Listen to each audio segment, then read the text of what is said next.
নমস্কার, আমি ডক্টর দীপান্বিতা পাল, homeopathy consultant. আজকের আলোচনার বিষয় হচ্ছে আপনারা ক্যালসিয়ামযুক্ত খাবারকে ডায়েট চার্টে রাখবেন না ক্যালসিয়াম সাপ্লিমেন্ট গ্রহণ করবেন। আমি যেটা রোগীদের বলি সেটা হচ্ছে অবশ্যই আপনারা ক্যালসিয়াম রিচ যে সমস্ত ফুডগুলো আছে সেগুলো ডায়েটে ইনক্লুড করবেন এবং যদি প্রয়োজন পড়ে তবেই কিন্তু ক্যালসিয়াম সাপ্লিমেন্ট গ্রহণ করবেন। এবার জেনে নিন কোন কোন খাবার থেকে আপনারা ক্যালসিয়াম পেতে পারেন।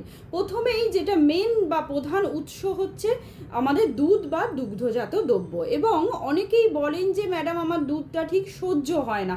সরাসরি আপনারা যদি দুধ সহ্য করতে না পারেন সেক্ষেত্রে আপনারা ছানা করে খেতে পারেন বা পনির খেতে পারেন, এইগুলো কিন্তু, বা দই খেতে পারেন, এইগুলো কিন্তু ক্যালসিয়ামের গুড সোর্স।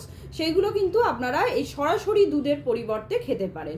আদারওয়াইজ যে সমস্ত খাবারগুলো থেকে আপনারা ক্যালসিয়াম পাবেন তার মধ্যে আছে কাঁটা সহ বিভিন্ন রকম মাছ, এবং 1 কেজি সাইজের থেকে কম যে ওজনের মাছগুলো, রুই মাছ, কাতলা মাছ, সেগুলো আপনারা দেখবেন ওই মাছের সঙ্গেও কিন্তু আমাদের কাঁটা কিছুটা পরিমাণে চলে যায়, সেগুলোও কিন্তু একটা গুড সোর্স।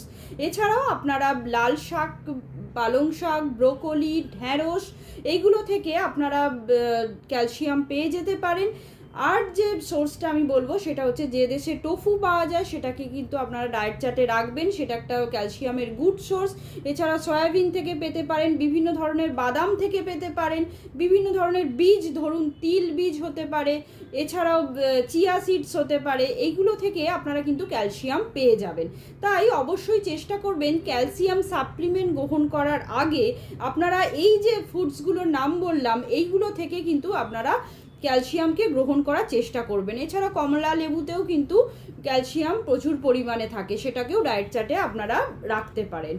আর একটা বিষয় আমি বলবো যে ক্যালসিয়াম কিন্তু আমাদের অন্ত্রে শোষণের জন্য ভিটামিন ডি এর প্রয়োজন হয়। তাই অবশ্যই চেষ্টা করবেন দিনের অন্তত 15 থেকে 20 মিনিট সূর্যালোককে গায়ে লাগানোর। এছাড়াও যদি না লাগাতে পারেন, যে ভিটামিন ডি এর যে সোর্সগুলো আছে ফুডসের, সেগুলো কিন্তু আপনারা ডায়েট চার্টে রাখবেন। তাহলে কিন্তু আমাদের অন্ত্রে ক্যালসিয়াম শোষণ খুব ভালো হবে এবং ক্যালসিয়ামের ডেফিসিয়েন্সি সাইন থেকে আমরা বাঁচতে পারবো। তাই অবশ্যই চেষ্টা করবেন ক্যালসিয়াম গ্রহণের পাশাপাশি ভিটামিন ডি যেন ঠিকঠাকভাবে গ্রহণ হয়, তাহলেই কিন্তু আমাদের ক্যালসিয়াম শোষণ খুব ভালো পরিমাণে হবে। নমস্কার, সবাই ভালো থাকবেন এবং সুস্থ থাকবেন। আশা করি ভিডিওটি হেল্পফুল হবে। হেল্পফুল হলে অবশ্যই আপনারা শেয়ার করবেন এবং আমার পেজটিকে ফলো করে রাখবেন। ভালো থাকবেন।